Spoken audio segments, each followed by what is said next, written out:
नमस्ते दोस्तों, स्वागत है आपका अर्थ साधना के चैनल पे। आज हम एक और नया एसएमई आईपीओ का एनालिसिस लेकर आए हैं। इकोलीन एक्जिम लिमिटेड, जो कि एक eco friendly packaging solutions provider है। अगर आप नए हैं चैनल पर तो सब्सक्राइब जरूर कीजिए और बेल आइकन दबा लें ताकि आपको आने वाले आईपीओ रिव्यूज की नोटिफिकेशन सबसे पहले मिलती रहे। आइए स्टार्ट करते हैं आज का एनालिसिस। सबसे पहले कंपनी का इंट्रोडक्शन पार्ट देखते हैं। इकोलाइन एक्जिम लिमिटेड की शुरुआत हुई थी 2008 में कोलकाता, वेस्ट बंगाल में। कंपनी का कोर बिजनेस है सस्टेनेबल कॉटन और जूट बैग्स का मैन्युफैक्चरिंग और एक्सपोर्ट। ये बैग्स मेनली यूज होते हैं सुपरमार्केट्स, रिटेल चेन्स, होलसेलर्स और प्रमोशनल कंपनीज के लिए। कंपनी के ऑपरेशंस इंडिया के दो बड़े स्टेट्स गुजरात और वेस्ट बंगाल में स्प्रेड हैं।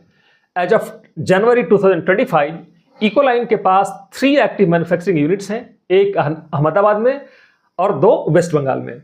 और अब कंपनी एक नया फैक्ट्री वी के नाम से अहमदाबाद में सेटअप कर रही है। बिजनेस ओवरव्यू और स्ट्रेंथ्स देखते हैं। कंपनी का बिजनेस 2 मेजर सेगमेंट्स में डिवाइड होता है। पहला है फंक्शनल बैग्स। ये बैग्स सुपरमार्केट्स और रिटेल चेन्स के लिए होते हैं जहां यूटिलिटी और ड्यूरेबिलिटी इंपॉर्टेंट है।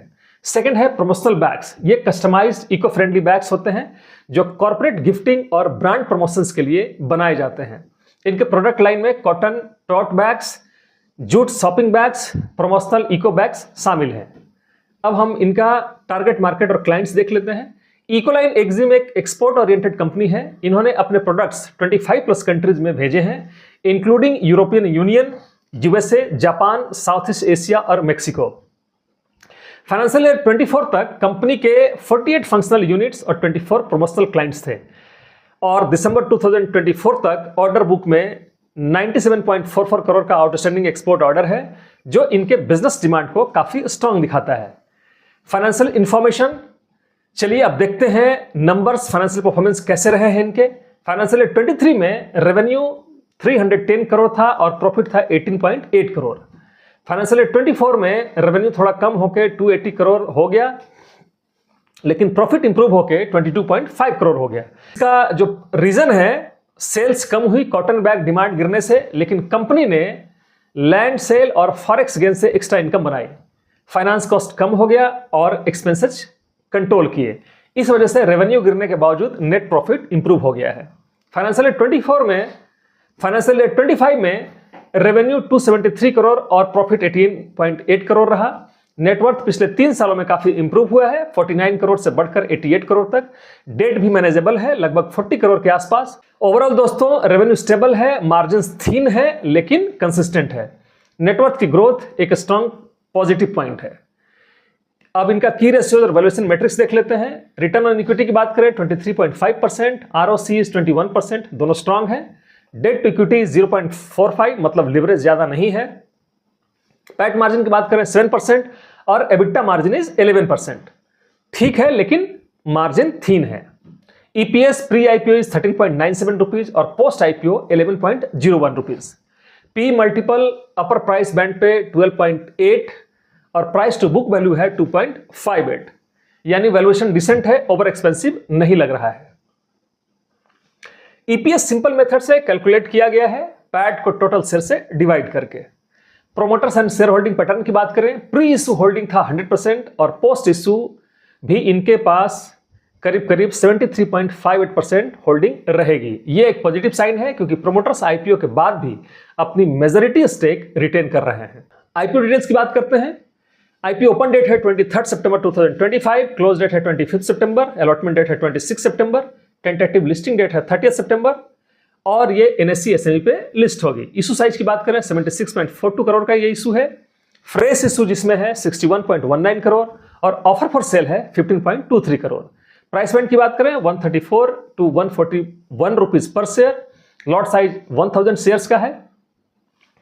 रिटेल मिनिमम एप्लीकेशन है 2 लॉट्स का, मतलब 2000 शेयर्स और ये अमाउंट हो जाता है 2.82 lakhs।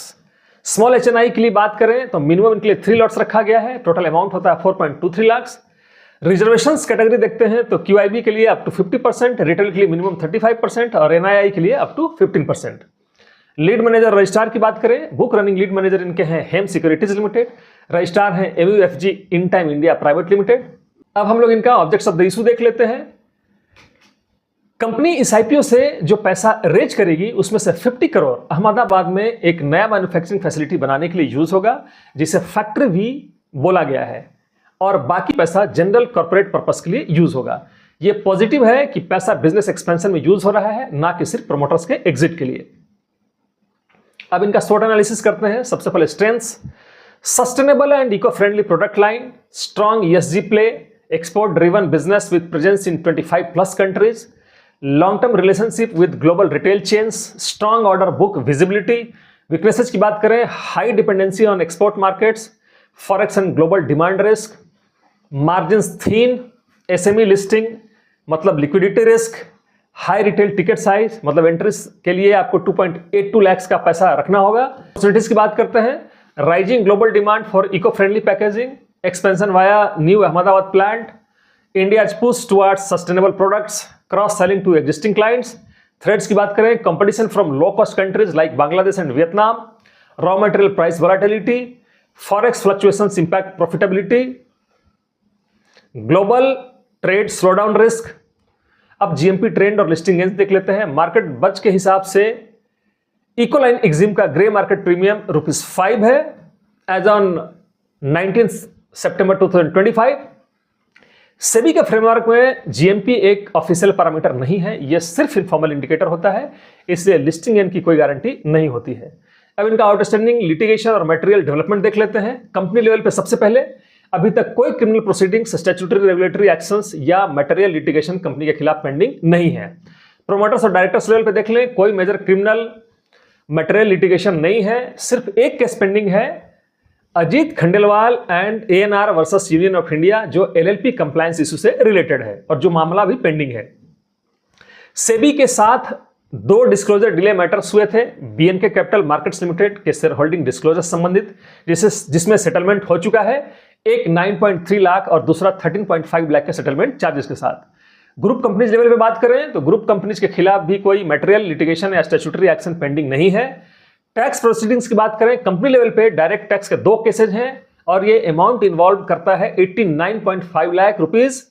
इनडायरेक्ट टैक्स में 3 जीएसटी केसेज हैं जो बहुत ही इमटेरियल अमाउंट है, 5.55 lakh only. Outstanding dues to creditors as of March 31, 2025 की बात करें तो टोटल ट्रेड पेबल्स था 1362.38 लाख। इसमें से 3 मटेरियल क्रेडिटर्स के अगेंस्ट ड्यूज हैं 581.69 लाख। कंपनी ने ये डिटेल्स अपनी वेबसाइट पे डिस्क्लोज किए हुए हैं। Material developments after balance sheet date की बात करें तो कंपनी ने बोला है कि कोई ऐसी मटेरियल डेवलपमेंट नहीं हुई है जो फाइनेंशियल्स या ऑपरेशंस को मटेरियली इंपैक्ट करे, एक्सेप्ट जो managements discussion and analysis chapter में डिस्क्लोज्ड है। कंपनी और प्रोमोटर्स के खिलाफ कोई मेजर क्रिमिनल या रेगुलेटरी केस नहीं है, सिर्फ छोटे टैक्स और कंप्लायंस रिलेटेड मैटर्स पेंडिंग है। सबसे बड़ा क्वांटिफिएबल रिस्क अभी 1 करोड़ के आसपास का इनकम टैक्स डिमांड है, जिसका अपील चल रहा है। इकोलाइन एक्जिम लिमिटेड एक eco friendly export oriented company है, जिसका क्लाइंट बेस काफी स्ट्रांग है और फ्यूचर डिमांड भी सस्टेनेबल पैकेजिंग के साइड में बनती है। लेकिन एसएमई आईपीओ होने की वजह से liquidity risk, high investment ticket size और थीन मार्जिन्स ध्यान में रखने की बात है। दोस्तों, ये एनालिसिस सिर्फ एजुकेशनल और इन्फॉर्मेशनल पर्पस से बनाई गई है। ये किसी भी तरह से आपको इस आईपीओ को स्किप या अप्लाई करने का रिकमेंडेशन नहीं देती है। कोई भी इन्वेस्टमेंट डिसीजन लेने से पहले अपनी रिसर्च करें या फिर अपने रजिस्टर्ड फाइनेंशियल एडवाइजर से सलाह लें। अगर आपको ये आईपीओ एनालिसिस पसंद आया हो तो वीडियो को लाइक, शेयर और सब्सक्राइब जरूर करें। मिलते हैं अगले वीडियो में, तब तक के लिए जय हिंद, जय भारत।